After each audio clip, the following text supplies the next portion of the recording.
Assalamualaikum warahmatullahi wabarakatuh. Perkenalkan, nama saya Rida dan di sini saya akan menjelaskan tentang agenda rapat. Agenda rapat adalah catatan yang sistematis atau susunan daftar mengenai pokok-pokok pembicaraan yang akan dibahas dalam rapat. Jadi catatannya itu sistematis, artinya terstruktur. Di isinya itu terdapat susunan-susunan apa saja nanti yang akan dibahas di dalam rapat, dimulai dari pembukaan, isi, kesimpulan, penutup, dan sejenisnya. Kemudian, poin permasalahan yang dipersiapkan oleh sekretaris yang nantinya poin permasalahan tersebut akan didiskusikan di rapat.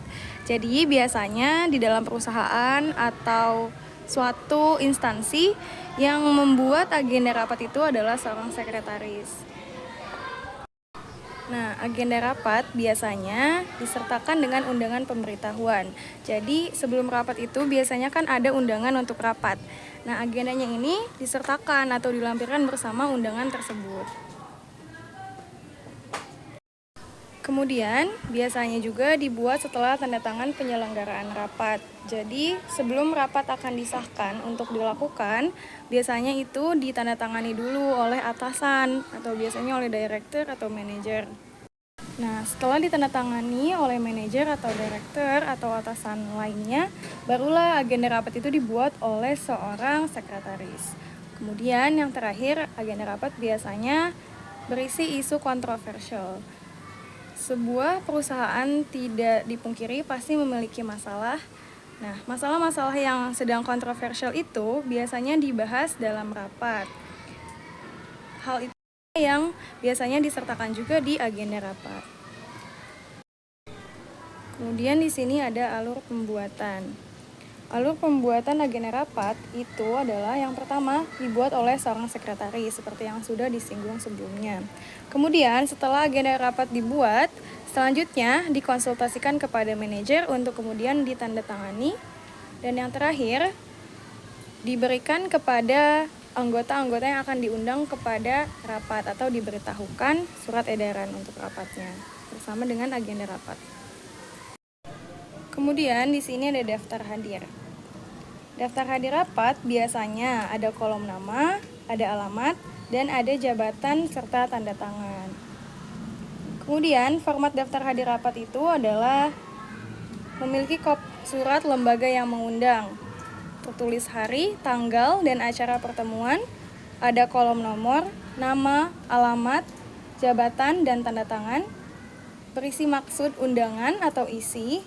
Kemudian ada nama dan tanda tangan pejabat yang mengundang. Selanjutnya yaitu kita bahas tentang perlengkapan rapat. Perlengkapan rapat itu ada apa aja sih teman-teman? Yang pertama ada papan tulis. Papan tulis ini digunakan di dalam ruangan rapat sebagai media untuk menjelaskan sesuatu dengan lebih detail atau untuk mencatat hal penting yang muncul dalam pembahasan rapat. Kalian sudah tahu ya bagaimana wujud papan tulis? Yang kedua yaitu ada flip chart. Apa sih itu flip chart teman-teman? Nah, flip chart ini di dalam ruang rapat juga digunakan sebagai media untuk menulis dan tidak jarang digunakan sebagai media untuk presentasi.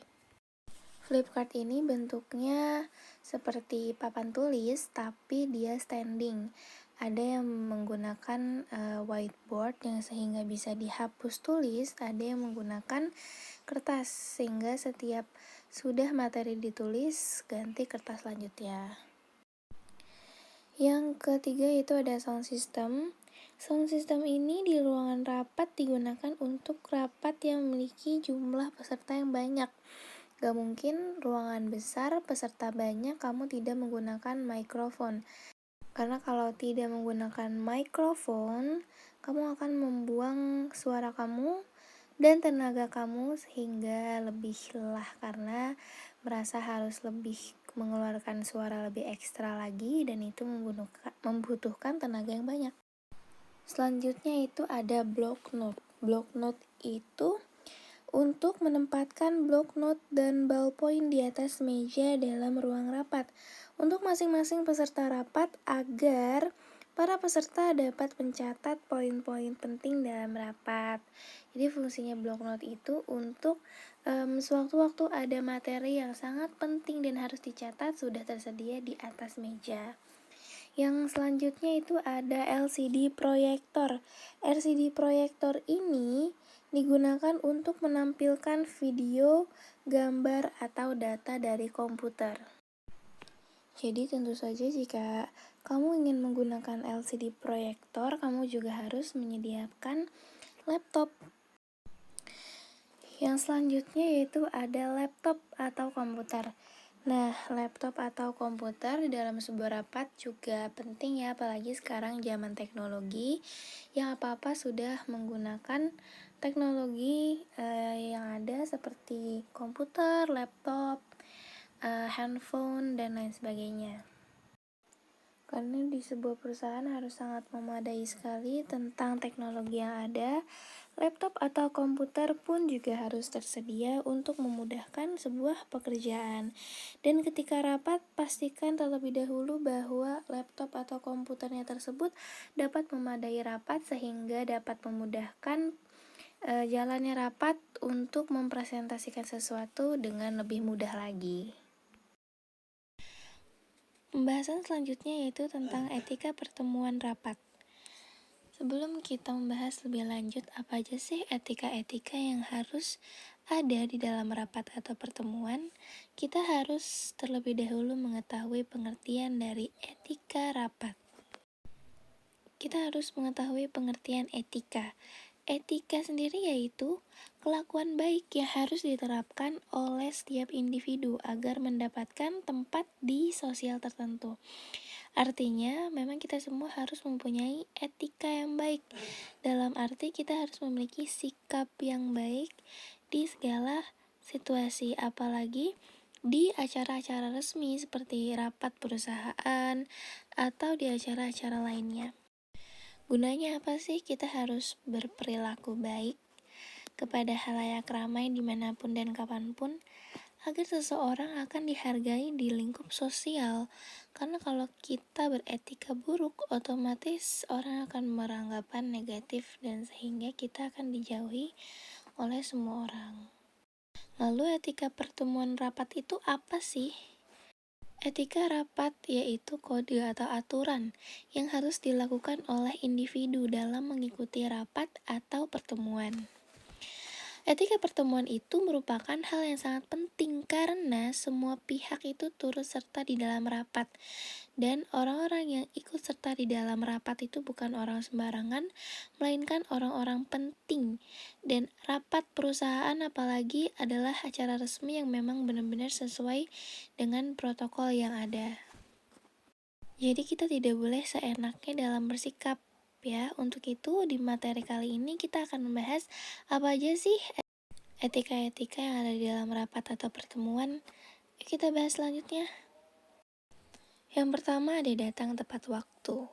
Nah, pastikan kita itu harus datang tepat waktu dan mempersiapkan materi dari jauh-jauh hari atau dari jauh-jauh rapat dimulai. Jangan sampai kita bertele-tele dalam rapat. Bertele-tele dalam arti yang pertama, misalkan materi belum terlalu maksimal disiapkan, akhirnya jadi improv dan memakan waktu yang sangat lama dan akhirnya membuang waktu orang-orang yang hadir di dalam rapat tersebut. Karena di dalam rapat sangat banyak orang-orang penting ya, hampir semuanya adalah orang-orang penting yang memang tidak akan pernah membuang waktunya secara sia-sia. Jadi jangan sampai kamu datang telat dan mengecewakan para hadirin yang hadir di dalam rapat tersebut. Nah, yang kedua yaitu ada buat sesi perkenalan. Kenapa kita harus kenalan satu sama lain?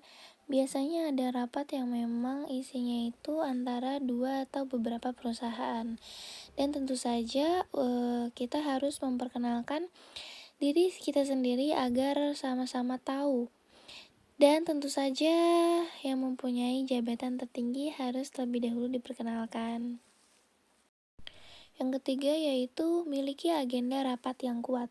Meskipun agenda adalah hal yang sudah dipersiapkan sebelum rapat, kita tuh harus memastikan bahwa agenda yang kita buat itu adalah agenda yang kuat, sehingga rapat yang akan nanti kita laksanakan berjalan dengan baik dan tentunya sangat berkualitas.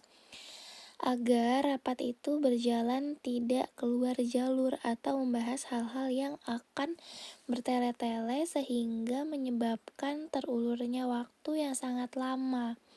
Dan apabila rapat keluar dari jalurnya, maksudnya dari materi yang dibahas, maka kita harus segera meminta bantuan dari fasilitator untuk mengembalikan jalannya rapat sesuai agenda yang sudah ditentukan sebelumnya. Yang keempat yaitu duduk dengan posisi yang benar. Jika rapat digelar itu adalah rapat duduk, maka kita harus memastikan bahwa tempat duduknya itu semuanya harus sama tinggi, agar semua peserta rapat merasakan sebuah kenyamanan dan sehingga rapat berjalan dengan baik.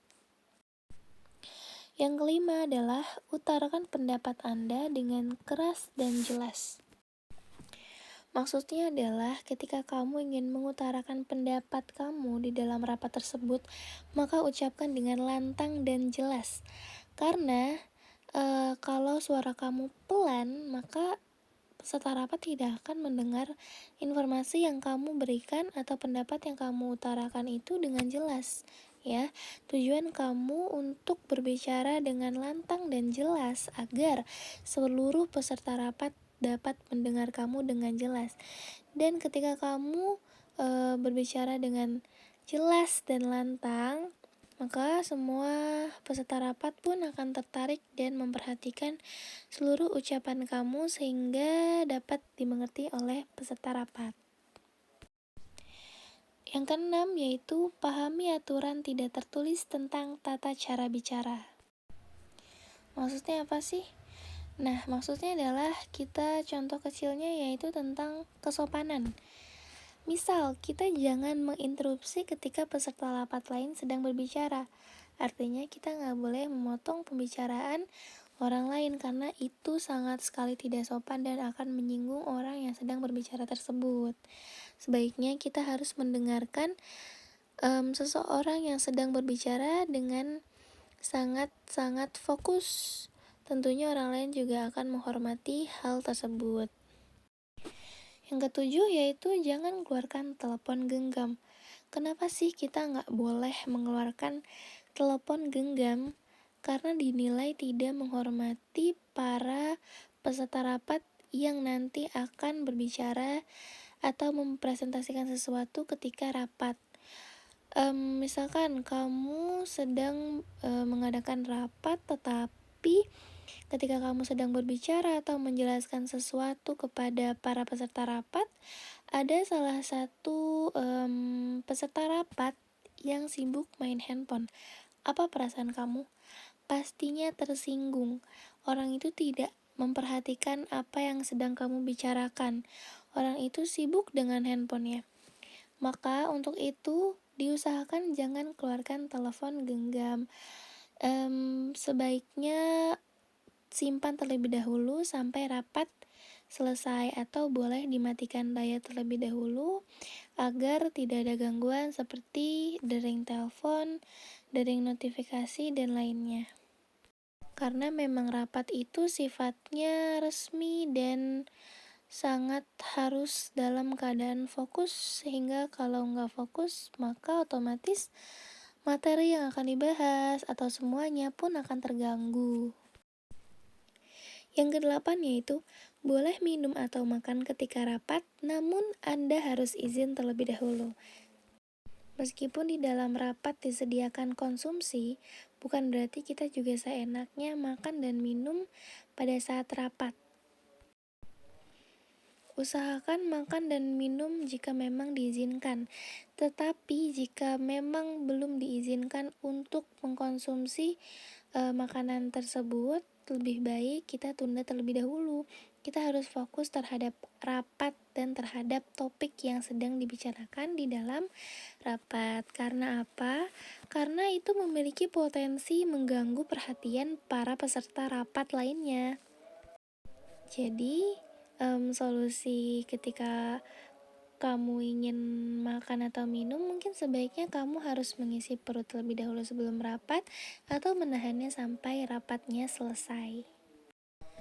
Dan yang kesembilan yaitu jangan menyimpan pertanyaan sampai akhir rapat. Loh, kenapa sih kok kita nggak boleh menyimpan pertanyaan sampai akhir rapat? Karena kita harus mengetahui timing-timing yang pas dalam bertanya di dalam sebuah rapat. Bertanyalah pada saat-saat yang pas, pada saat-saat yang memang dipersilakan untuk bertanya karena memang sedang membahas topik tersebut. Jangan jadi orang yang mulai bertanya ketika rapat sudah hampir berakhir dan semua peserta rapat bersiap mengakhiri rapat.